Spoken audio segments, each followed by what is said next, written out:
The King County Jane Doe, also known as Jane Doe B-17 or B-17, identified as Lori Anne Razpotnik, and the King County Jane Doe, also known as Jane Doe B20 or B20, identified as Tammie Charlene Liles. We actually have two identifications today that came from the same source. When I began my research on this identification, it was just B-17, and it was the second to the last remaining identification of the Jane Does for the Green River serial cases. I'd planned to cover the remaining Jane Doe in hopes she would be identified, but then something sort of surprising happened. As I came back to write this up, it turned out the other remaining Doe was identified also, which is obviously amazing. So that always comes down to whether we want it to be about the women or the monster that did it. So I'm going to just try to do a recap as to what happened. And if someone wants a deep dive, there are really great videos out there that you can watch. So this began on July 15th, 1982, when the first woman was found by children who were walking along Seattle, Washington's Green River. It was at this time that they saw her along the inside of the bank. It's always really chilling when it's kids that find the people, and unfortunately it happens a lot. So many people are touched by every single event. And in this case, the first woman was identified as Wendy Caulfield. What Seattle didn't know at the time was that something was just beginning. It would terrify the city and captivate the whole nation for years to come. Within 2 months of Wendy being found, 5 more women would be discovered in the same general area. The particular monster in this case was choosing to target women who were working the streets to get by, and a lot of these women had kids that were left behind. The first victim, Wendy Caulfield, wasn't even fully an adult yet. She went missing from a foster home. And it would turn out that many of these women were around the same age. While the numbers grew fast, they would lessen in frequency over time, but it didn't stop. The task force for the Green River cases would be put together, disbanded, and put together again when new information would come out. They followed every lead they could, but nothing led to who did this. I guess that's not true. I should say it didn't lead to the person who did this for a very long time, but it would turn out he was a suspect early on. The final confirmed case was a woman found in 1998, and by then the confirmed cases were 49, but it's believed there are probably more people missing that just haven't been physically tied into the others. DNA would finally pinpoint and cause Gary Ridgeway to be identified as the monster. And he was a suspect early on, as I said. He had been seen actually with 2 of the women right before they disappeared. He was first interviewed on April 30th, 1983, but he passed the lie detector test they gave him, and then they moved on. However, questions lingered about him. He would actually donate a DNA sample in 1987. However, science hadn't caught up enough yet, obviously, by then. However, by 2001, things changed, and this would end up being the downfall of Gary Ridgeway. They would eventually be able to prove that Gary Ridgeway was the perpetrator. It's just unfortunate that didn't happen much earlier. So many women's lives were at risk. Wendy Stevens, seen here, was the last Jane Doe to be identified in 2021, with the exception of the 2 Jane Does we have here today. So this takes us to the King County Jane Doe B-17 or B-17, identified as Lori Anne Razpotnik. Her story begins in 1985 on a steep embankment in Auburn, Washington. And they too would find themselves reduced to the name of B-16 and B-17. B-16 was a black woman and B-17 was a white woman, but both were of similar age. Sandra Major, formerly known as B-16, went unidentified for 26 years. She was identified in 2012. She was from Auburn, Washington, and was just 20 when her life was taken. She was actually identified when her cousin watched a Green River documentary. She began to believe that her missing cousin was the Jane Doe, and she was right. This would leave 2 more unsolved Jane Does for over a decade. A woman named Donna Hurley had just arrived at her home in Juneau, Alaska, when 2 King County Sheriff's detectives showed up at her door. I'm sure it was pretty alarming, detectives from another state asking to speak to her. Those detectives would begin to explain that they were working on a set of remains known as B-17, that this was part of the Green River cases. They would explain to Donna that they believed that B-17 was her daughter. Lori Anne disappeared in 1982. 3 years shy of being an adult, with the age shown on the screen here. Her mother was shocked and explained how vibrant her daughter was.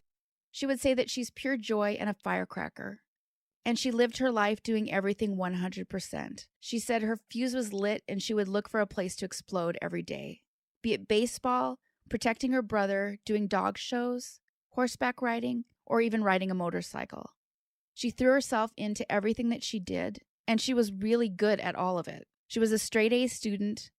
4 decades earlier, when Lori ran away, she was going through an awkward stage in her life, and she had been struggling a lot. Her mother didn't give up looking for her, though. She had hired a private investigator, and that man would warn her that Lori would be hard to find if she didn't want that to happen, saying that young women change their names and their looks easily. And this may have been even more true back in the 80s, when there were choices of rocking a perm or frosted hair that changed your color completely. And of course, the usual hair dye.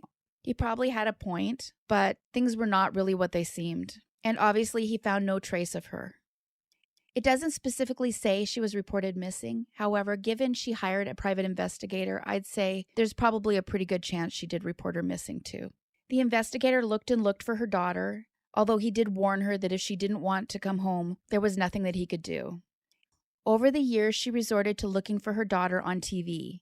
Although it doesn't specifically say, I think maybe this means in documentaries, because she did say that she looked at the Green River case before as a documentary. But she unfortunately didn't see Lori in Lori's recreation, and she actually breathed a sigh of relief that her daughter wasn't one of them. So Donna would try to come to terms with her daughter being missing. She would suffer for the next 4 decades, not knowing what happened. She explained that she would imagine that Lori was happy and healthy, living a good life with children, and that one day she would decide to contact her. And this was something she was hanging on to. Donna would provide her saliva to be tested at Parabon nanolabs. And with this, once again, Lori would have her name. And maybe more importantly, in this case, Donna would finally have an answer. It was one that she feared and didn't want, but probably needed to hear anyway. Donna would ask the detectives how they even found her. And she was told that genetic genealogy was used and her granddaughter had uploaded her own DNA to 23andMe and then added it to the public database. This would eventually lead to Lori's mother. She said it was very overwhelming and very shocking. In the time since Lori passed, so has her brother. When Lori's grandparents passed, they asked Donna to never forget and to try to bring her home. Donna is actually the last surviving member of her family who met and knew Lori and who loved her. They said that Lori will be buried next to her father in Seattle. Lori Anne Razpotnik went unidentified for 39 years. Had she lived the life she deserved, she would be 54 years old today. The King County Jane Doe, also known as Jane Doe B20 or Bones 20, identified as Tammie Charlene Liles. This one is a little bit different from the prior case in how she was found. In fact, the woman known as Bones 20 wasn't even found until 2003. She was in an area that was described as a dumping ground for cases related to the Green River. She was found in an area adjacent to Kent Des Moines Road in Kent, Washington, and this is located south of Seattle. Our Jane Doe here was actually found because Ridgeway confessed, and he would lead them to the area, telling them where to look. Unfortunately, his memory was not strong for these cases, and if he knew her name, he didn't know it anymore. All they could really tell was that she was female and in the similar age group as the others. There wasn't even any clothing or any items found with her. They estimated she'd passed between 1970 and 1990, which obviously doesn't help narrow it down. It certainly didn't help that the remains were partial, and because there was no skull, there was no way to do a recreation. Although we know now there's a reason the skull wasn't there. It hadn't ever actually been there. Her other remains were found on a golf course near Tigard, Oregon, on April 23, 1985. I remember thinking the name Tammy Liles looked familiar. It turns out that Tammy was identified twice. This was done through her dental records in 1988, 3 years after she was found. I would love to know why she was in 2 different places. He didn't do this with the others, or at least that I'm aware of right now. Thankfully, her dental records gave her parents an answer much earlier than the Jane Doe in the case that I mentioned prior. Tammy's original remains were found near that of Angela Girdner, who was identified in 2009. Tammy was reported missing shortly before she was identified. It kind of plays into why monsters like Ridgeway end up choosing the people that they do. A lot of these women had problems with their families. Many didn't have anyone else to fall back on. But for those who did have family, like Tammie, it's hard to know when you can even report them missing because in a way they're already missing, if that makes sense. If they're out on their own and not really in contact for whatever reason. And then, of course, sometimes the families try to report them missing and they're not able to. It just depends on the jurisdiction. And it does sort of seem like the busier jurisdictions are the ones less likely, or at least at the time, to take a report. Of the 10 Gilgo Beach women that I covered on that case, only one wasn't reported missing, or at least tried to, by their family, because the police would say they were missing by choice, saying that they have a right not to contact their families if they want to. And I'm sure in some cases that is the truth of what happened. However, for the Gilgo women, it's why they didn't get identified either. And in part, it was because their lives were unstable and they worked as escorts. And I'm not saying that the police feel they didn't matter, or even were dismissing them due to their occupation, but in part because stability isn't always a part of the equation. So in the case of Ridgeway, these women were more at risk and probably far more likely to go unidentified at the time. But unfortunately, it's a situation that people like Ridgeway take to their advantage. But the very situation itself in this case made it so hard for the police to even try to solve it. This was something they spent thousands of hours trying to find answers for. Thankfully, the DNA Doe project would take on the case of Bones 20, and it would be them who discovered that Tammy Liles had been found. Again.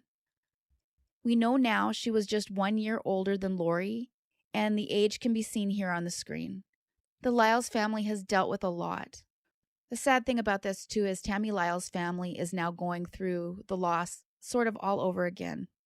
The crazy thing about this is Tammy Liles' family was hurt because Gary Ridgway never admitted to Tammy being one of his, although he would actually plead guilty for it, but he would deny her. However, the first group of Tammy's remains, when she was originally identified, were found with a woman named Angela Girdner in an area where previous known cases were tied to Ridgway. However, Ridgway would insist he did not hurt either of these women. And when he pled guilty later, he refused to admit to them.